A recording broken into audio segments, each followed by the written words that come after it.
കൂട്ടുകാർക്ക് നല്ലൊരു രാത്രി ആശംസിച്ചുകൊണ്ട് മാമ്പഴത്തിന്റെ പുതിയ വീഡിയോയിലേക്ക് സ്വാഗതം. നമുക്ക് നേരെ ബാലിന്റെ ഗോമതിയുടെ നാളത്തെ നല്ലൊരു പ്രമോ വിശേഷം കണ്ടാലോ. അങ്ങനെ ഇന്ന് നമ്മൾ കണ്ടു പൂമ്പാറ ക്ഷേത്രത്തില് ബാലനും ഗോമതിയും എല്ലാരും തൊഴുത് പ്രാർത്ഥിക്കുകയാണ്. അങ്ങനെ പ്രാർത്ഥന എല്ലാം കഴിഞ്ഞ് അവരിയ്ക്കുന്ന സമയത്താണ് ബാലന്റെ ഫോണിലേക്ക് ധർമ്മന്റെ കോള് വരുന്നത്. ധർമ്മം വിളിച്ചിട്ട് ഹരി എന്ന് പറയുന്ന ഒരു പുള്ളിക്കാരന് ഓർഡർ കൊടുക്കുന്ന കാര്യത്തെക്കുറിച്ചൊക്കെ ബാലനോട് സംസാരിക്കുകയാണ്. പിന്നീട് പറഞ്ഞു, അതെ, ആ ഓർഡർ കൊടുത്തില്ല, അതിന്റെ പേരിൽ അയാൾ വന്നിട്ട് കുറെ പ്രശ്നങ്ങളൊക്കെ ഉണ്ടാക്കിയെന്ന് പറയാണ് കടയില്. എല്ലാം കേട്ട് കഴിഞ്ഞപ്പോഴത്തേനും ബാലനങ്ങോട് സഹിക്കാൻ പറ്റിയില്ല. ബാലൻ ഭയങ്കരമായിട്ട് ദേഷ്യപ്പെടുക ധർമ്മനോട്. ഞാൻ വന്നു കഴിയുമ്പോഴത്തേനും ഹരിസാറുമായിട്ടുള്ള പ്രശ്നങ്ങളൊക്കെ തീർന്നിരിക്കണം, അയാൾക്ക് ഓർഡർ എല്ലാം കൊടുത്തിരിക്കണം, പറഞ്ഞു കേട്ടല്ലോ, ഇല്ലെങ്കിൽ ഒറ്റ ഓണത്തിന് ഞാനവിടെ ബാക്കി വെച്ചേക്കില്ലെന്ന് പറയാം. ഇത് കേട്ട് ആകെപ്പാടെ ടെൻഷൻ അടിച്ചാണ് ധർമ്മം കോള് കിട്ടിയുന്നത്. പിന്നീട് രാമേട്ടനോട് പറഞ്ഞു, അതെ, അളിയൻ ഭയങ്കര ദേഷ്യത്തിലാന്ന് തോന്നുന്നത്. അതെന്ത് പറ്റി? ഓ, ആ ഹരിസാറിന് ഓർഡർ കൊടുക്കുന്ന കാര്യമേ അത് മറന്നുപോയല്ലോ, ഇവിടെ ഏതോ ഒരു ബുക്കിൽ എഴുതി വെച്ചിട്ടുണ്ടായിരുന്ന പറഞ്ഞേ. അത് നമ്മൾ വല്ലതും കണ്ടോന്ന് ചോദിക്കുക. ഇനിയിപ്പോ എന്ത് ചെയ്യും? വന്നു കഴിയുമ്പോൾ ആകപ്പാടെ പ്രശ്നമല്ലോ. അളിയൻ വരുമ്പോഴത്തേനും ഇവിടുന്ന് എങ്ങോട്ടെങ്കിലും മുങ്ങുന്നതായിരിക്കും ഭംഗി. മിക്കവാറും ആനന്ദനെ പിടിച്ചിട്ട് കൊടയും. ഇനി എന്തൊക്കെ സംഭവിക്കാൻ പോകുന്ന എന്തോ. ഓ, ഇവിടുന്ന് എങ്ങനെയല്ലോ ഒന്ന് രക്ഷപ്പെട്ടാൽ മതിയായിരുന്നു പറയാം. ഈ സമയം രാമേട്ടൻ പറഞ്ഞു, നമ്മുടെ കയ്യിലെ തെറ്റുകൊണ്ടല്ലേ സംഭവിച്ചേ, വർഷങ്ങളായിട്ട് ഈ കടയിൽ നിന്ന് തന്നെ ഓർഡർ എടുത്തുകൊണ്ടിരിക്കുന്നതല്ലേ, അപ്പൊ അയാൾക്ക് കൃത്യസമയത്ത് എത്തിച്ചു കൊടുക്കേണ്ടത് നമ്മുടെ കടമയല്ലായിരുന്നോ? നമ്മളെ കടയെ ഏൽപ്പിച്ചിട്ട് പോയി കഴിയുമ്പോൾ അത് കൃത്യമായിട്ട് തന്നെ നമ്മൾ നോക്കണമായിരുന്നു. അത് നമ്മുടെ ഭാഗത്തുനിന്ന് പറ്റിയ വീഴ്ചയല്ലേ. ഇനിയിപ്പോ എന്ത് ചെയ്യും? എന്ത് ചെയ്യുന്നെന്ന് എനിക്കറിയത്തില്ല എന്ന് പറയാം.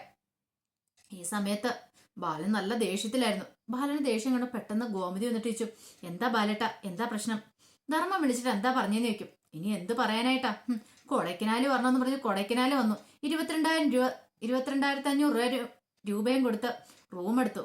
എന്നിട്ട് എന്ത് ചെയ്യാനാന്ന് പറ. മുറിക്കകത്ത് തന്നെ ഇരുന്നു. ഇതിന്റെ വല്ല ആവശ്യം ഉണ്ടായിരുന്നോ? ആ വീട്ടിലങ്ങ് ഇരുന്നാ മതിയായിരുന്നു. അപ്പൊ ഹണിമൂൺ ട്രിപ്പ്, ആ ട്രിപ്പ്, ഈ ട്രിപ്പ് എന്നും പറഞ്ഞുകൊണ്ട് വരവ്. എന്ത് ചെയ്യാനാ? ഇപ്പോഴാണ്ട് വർഷങ്ങളായിട്ടുള്ള ഒരു കസ്റ്റമറാ.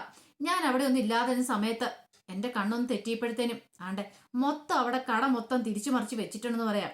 ഇത് കേട്ടപ്പോ ആര്യം പറഞ്ഞു, അതിപ്പം ധർമ്മമാമനെ കുറ്റം പറഞ്ഞിട്ടും കാര്യമില്ല.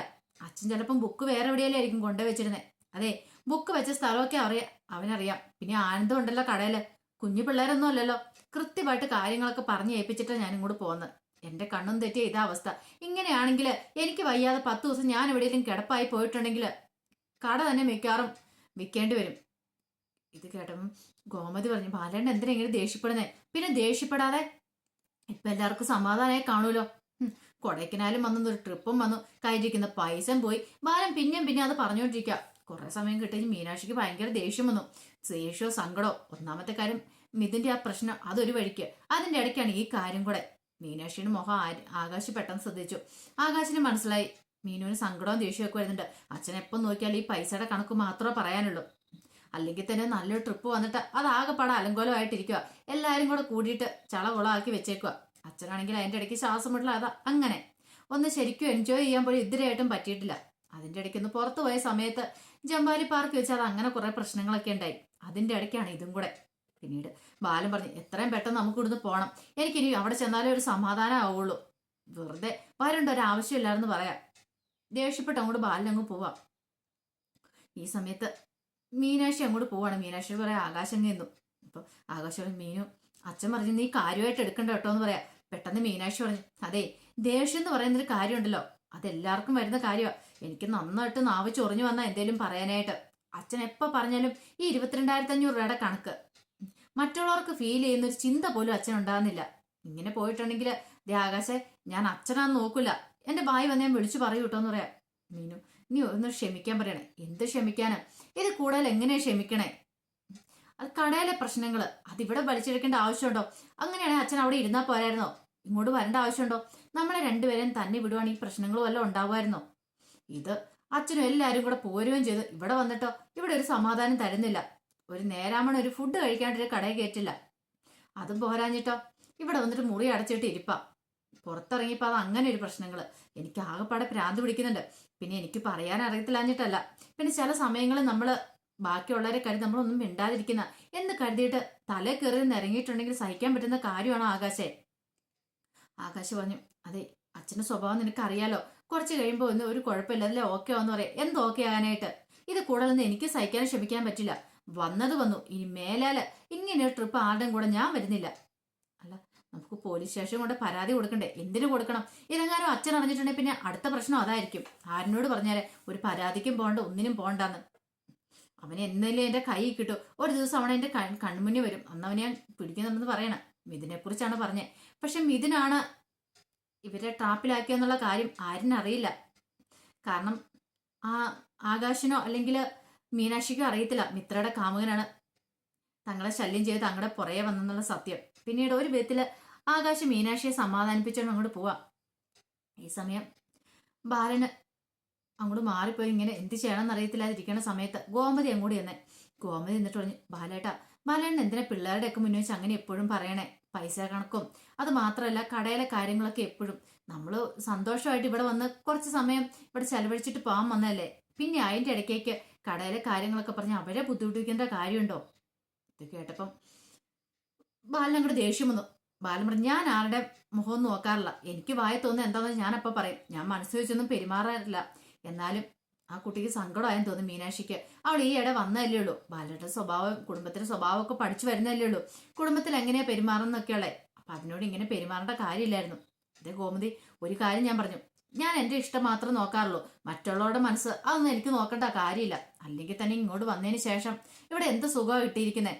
കൊടൈക്കനാലാണ് പോലും കുറെ തണുപ്പ് മാത്രം മിച്ചം. പിന്നെ പൂമ്പാർ ക്ഷേത്രത്തിലേക്ക് വരാമല്ലോ എന്ന് കരുതിയിട്ടാണ് ഞാൻ ഇങ്ങോട്ട് വന്നേ. നിന്റെ കുറെ കാലത്തെ ആഗ്രഹമല്ലായിരുന്നു ഇങ്ങോട്ട് വരണം എന്നുള്ളത്. ആ ആഗ്രഹത്തിന് വേണ്ടി മാത്രം. എന്നാലും ഈയിടെ കല്യാണം കഴിഞ്ഞുള്ള അവർക്കാണെങ്കിൽ സ്വസ്ഥതയോടും സമാധാനത്തോടും കൂടി ഒന്ന് നടക്കാൻ പോലും പറ്റിയിട്ടില്ല എന്ന് തോന്നേ. പിന്നെ മൂത്ത ഒരുത്തം നിൽക്കുമ്പോൾ അവൻ കല്യാണം കഴിച്ചുകൊണ്ട് വന്നേ, എന്നിട്ട് ഇനി അവൻ സ്വസ്ഥത സമാധാനം വേണമല്ലേ? ഇതേ ഗോമതി, ഒരു കാര്യം ഞാൻ പറഞ്ഞേക്കാം, നിനക്ക് ഈ ഇടയായിട്ട് അവനോട് ഇച്ചിരി സെന്റിമെന്റ്സ് കൂടുന്നുണ്ട്. എല്ലാത്തിനും ഞാൻ അങ്ങോട്ട് കണ്ണടച്ചായിരുന്നു ഓർത്തോണ്ട് എന്റെ തല കയറി നിരങ്ങാനുള്ള ലൈസൻസ് ആയിട്ട് നീ അത് കാണില്ലെന്ന് പറയാം. അല്ല ബാലേട്ടാ, ബാലേട്ടനെ കുറ്റപ്പെടുത്തി ഞാൻ പറഞ്ഞല്ല. ആകാശിന്റെ മീനാക്ഷിയൊക്കെ മോഹം കണ്ടപ്പോൾ അവർക്ക് സങ്കടമായെന്ന് തോന്നേ, അതുകൊണ്ട് ഞാൻ പറഞ്ഞാന്ന് പറയാം. ഇത് കേട്ടപ്പം ബാലൻ പറഞ്ഞ് നിർത്തിയാലേ, ഇനി അതിനെക്കുറിച്ചൊരു സംസാരം വേണ്ടെന്ന് പറയാം. പിന്നീട് എല്ലാവരും കൂടെ അങ്ങോട്ട് താമസസ്ഥലത്തേക്ക് തിരികെ വരുവാണ്. തിരികെ വന്നു കഴിഞ്ഞപ്പോൾ ആകാശിന്റെ മീനാക്ഷിയുടെ റൂമിലേക്ക് ആര്യം വരുവാണ്. ആര്യം വന്നിട്ട് ചോദിച്ചാൽ, നമുക്ക് പോലീസ് സ്റ്റേഷൻ കൊണ്ട് പരാതി കൊടുക്കണ്ടേന്ന് ചോദിക്കാം. അല്ല, പരാതി കൊടുത്തിട്ടുണ്ടെങ്കിൽ ആര്യം ഒരു കാര്യമുണ്ട്, അച്ഛനെങ്ങാനും പറഞ്ഞാൽ അത് വലിയ പ്രശ്നമാവില്ലെന്ന് ചോദിക്കും. അച്ഛൻ അറിഞ്ഞാൽ പ്രശ്നമാവും, പക്ഷെ അച്ഛൻ അറിയാതെ നമുക്ക് കൊടുത്താലോ? അതെങ്ങനെ കൊടുക്കുമെന്നാ പറഞ്ഞേ? ഒരു പക്ഷെ വല്ല അന്വേഷണം വന്നിട്ടുണ്ടെങ്കിൽ അതിന്റെ പേര് നമ്മൾ ചീത്ത കേൾക്കേണ്ടി വരുമെന്ന് പറയാം. എന്നാലും കുഴപ്പമില്ല, നമുക്ക് കൊണ്ട് പരാതി കൊടുക്കാന്ന് പറയാം. അങ്ങനെ ആരും അറിയാതെ അവര് മൂന്നുപേരും കൂടെ പരാതി കൊടുക്കാനായിട്ട് ചെല്ലുവാണ് പോലീസ് സ്റ്റേഷനിൽ. അങ്ങനെ പരാതി കൊടുക്കാൻ പോയി പരാതിയൊക്കെ എഴുതി കൊടുത്തു. അങ്ങനെ പരാതി എഴുതി കൊടുത്തിട്ട് വരുന്ന വഴിക്ക് ആന്റെ ഫോണിലേക്ക് ഒരു കോള് വരുന്നുണ്ട്. ആന്റെ അടുത്ത് നോക്കിയപ്പോൾ ധർമ്മനാണ് വിളിക്കുന്നത്. പിന്നീട് ധർമ്മനോട് സംസാരിച്ചിട്ട് കടയിലെ വിശേഷങ്ങളും ഒക്കെ പറഞ്ഞുകൊണ്ടിരിക്കുന്ന സമയത്ത് മീനാക്ഷി പറഞ്ഞു, എനിക്ക് നല്ല ടെൻഷൻ ഉണ്ട് ആകാശേ. അതെന്താ?